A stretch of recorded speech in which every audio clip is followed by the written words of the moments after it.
d'aujourd'hui consiste simplement à venir profiter du fait qu'on est ici à Québec, là où Cartier aurait débarqué lors de son deuxième voyage. Et comme j'enseigne l'histoire de troisième secondaire, il y a un lien parfait à faire avec, évidemment, les voyages de Cartier.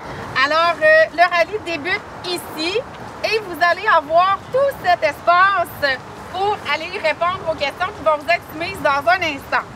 Le déroulement de l'activité est très simple. En fait, c'est un rallye dans lequel il y a plusieurs questions qui vont amener l'élève à devoir explorer soit les panneaux d'interprétation, soit les sculptures qui sont sur place et qui vont toutes ensemble référer, bien sûr, au contenu du cours.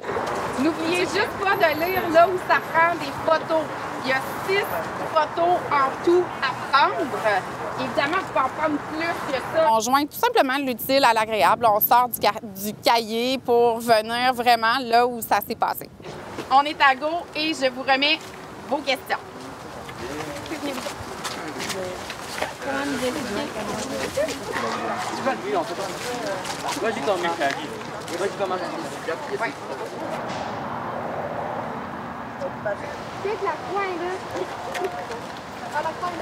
Alors, avant de faire une activité semblable, il faut bien sûr venir sur place.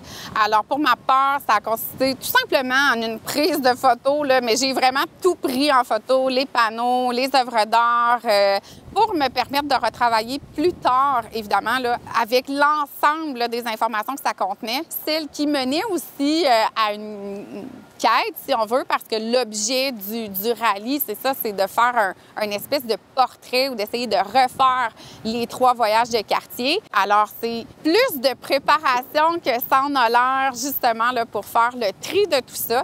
Mais en même temps, c'est plaisant, c'est à l'extérieur. Voilà. Faut lire ça un peu. Ouais, le Québec, ça existe pour vrai. Bon, c'est quoi la question? Où se trouvent les questions? Mets en ordre chronologique les éléments suivants. Ben oui, mais allez, ça, faut dire signifiant quelque chose. Mais il est écrit en dessous. Ouais, mais on n'a pas c'est genre en latin. Selon la stèle de granit, prend la rencontre.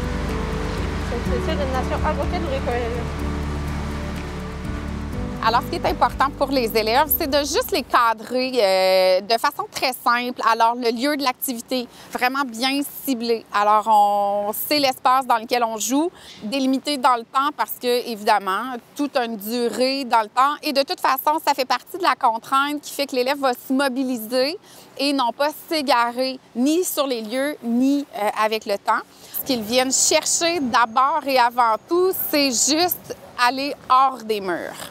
Avec ça, on a déjà une expérience qui est différente, c'est-à-dire qu'on peut apprendre des choses à l'extérieur de l'école, que c'est pas toujours formel la façon d'acquérir de nouvelles connaissances. Le patrimoine qui est sur place on parle souvent du passé, l'histoire c'est super abstrait. Le lieu devient évocateur d'un passé réel, alors qu'en classe, il n'y a absolument rien qui est réel.